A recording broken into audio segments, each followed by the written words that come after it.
आज मैंने नाश्ता बहुत आराम से किया और करवाया, क्योंकि मुझे पता था आज कोई काम नहीं है और कोई टेंशन नहीं है, कहीं जाना नहीं है। तो सोचा था भाई आराम से मैं रिलैक्स करूँगी, क्योंकि बेटी और हस्बैंड को दोनों को काम था, कुछ सामान लेना था। इन्होंने बहुत कोशिश करी मुझे लेके जाने की, लेकिन मैं ना गई। मैं कहा मैंने नहीं जाना, कल मैं बहुत थक गई थी, आज मैं आराम करूँगी, मेरा आराम का दिन है।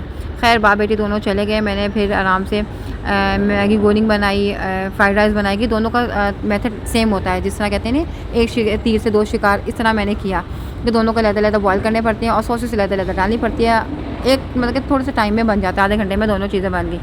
मैंने कहा भाई खाना रेडी हो गया, कब तक आ रहे हो? उन्होंने कहा भाई आप लोग खाना खाओ, हम तो भाई खा कर आएँगे। मैं तो भाई हैरान रह गई, इतना खाना बनाया था। खैर फिर मैंने आराम से बैठ के खाना खाया, चाय पी, बड़ा मज़ा आया। खूब बर्तन हो गए मेरे, थी अकेली लेकिन बर्तन बहुत हो गए, क्योंकि मैंने फ्रिज भी साफ़ किया था। मेरे को टाइम कुछ वो होता है ना कि खाली बैठी थी, मैं कहा कुछ ना कुछ कर लूँगा ना, आज सोचा मैं आराम करूँगी, लेकिन मैंने टाइम नहीं ज़ाया किया। मैं कुछ ना कुछ करती थी। होता है कि औरत के हाथ में खुजली होती रहती है, कुछ ना कुछ करना होता है। मेरे भी यही हिसाब है, कुछ काम नहीं भी होता तो काम निकाल लेती हूँ मैं। आराम बहुत मुश्किल से होता है। और जो यकीन करें जो आपको थक के आपको मेहनत करके जो आपको नींद आती है ना रात को, वो बहुत सुकून से आती है। यकीन करें अगर मैं दोपहर को कलीला भी करती हूँ ना, तो 5, 10, 15 मिनट का भी हो जाए ना कभी, तो बहुत मज़े की होती है वो कलीला। अच्छा फिर सारा काम करके नीट क्लीन करके आराम से बैठी। उसके बाद फिर मैं सोचा मैं क्या करूँ, क्योंकि कुछ ना कुछ करना तो होता ही है। फिर मैंने कहा चलो मैं ना शावर ले लेती हूँ। शावर लिया, कुछ कपड़े हाथ के धोने थे वो धोए। उसके बाद फिर मैंने हमारे घर में कोई आ रहा है, अब बताएं कौन आ रहा है मैं आपको नहीं बताऊँगी, नेक्स्ट वीडियो में आपको बताऊँगी। उसके लिए मैं रेडी कर रही थी कमरा, और पर्दे वगैरह मैंने वॉश करे का। फिर उसके बाद मैंने बेडशीट चेंज करनी थी, वो करी। फिर उसके बाद मैंने सारे घर के जाले साफ़ करने थे, पर्दे दूसरे कमरों के भी धोने थे मुझे। सब मतलब सारा नीट क्लीन करा पूरा घर मैंने, क्योंकि खुशी बहुत ज़्यादा थी।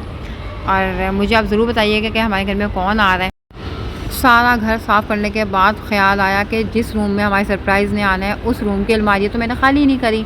यकीन करें इतनी टेंशन हुई मुझे, क्योंकि अलमारी खाली करने का मतलब है कि सारे घर की अलमारी दोबारा से खुलेंगी, फिर गंद होगा। खैर फिर फटाफट मैंने रेस्टोरेंट के लिए बिरयानी के लिए राइस बॉयल करने थे, वो बॉयल करे, वो बना कर दिए।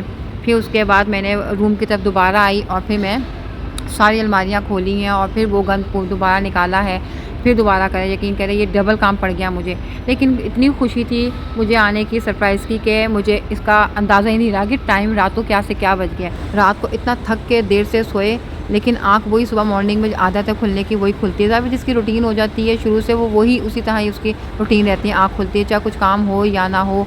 तो ये बात सच है कि आपकी जब शुरू से बेस जिस तरह की बनी होती है ना, आपकी आदत बनी होती है, वही आगे तक चलती है।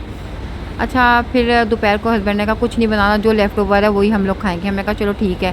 फिर थोड़ी सी बिरयानी थी, गोश्त आलू का सालन था, तो हम बहुत आराम से मज़े से खाया, अल्लाह का शुक्र, बड़ा मज़ा आया। थोड़ी सी रोटियां बना ली, और अगले दिन एयरपोर्ट जाना था, उसके लिए हमने तैयारी करनी थी, कुछ बनाना था सामान। तो मैंने 2-3 चीज़ें कीमे की और टिक्का वगैरह, मैं सब इनको मसाले लगा के फ्रीज़र कर दिया, क्योंकि अगले दिन की बहुत खुशी थी यकीन करें। और सारा सामान मैंने रेडी कर लिया, सब कुछ फ्रेश हो गई और सारा साफ़ सूफ करके अल्लाह का नाम लेके सो गई। दुआ में याद रखें, नेक्स्ट व्लॉग में मिलती हूँ। आप ज़रूर बताइएगा कि कौन आ रहा है, हमारा सरप्राइज़ है। और आपको मेरा व्लॉग्स कैसे लगते हैं। ओके, अल्लाह हाफ़िज़, बाय बाय।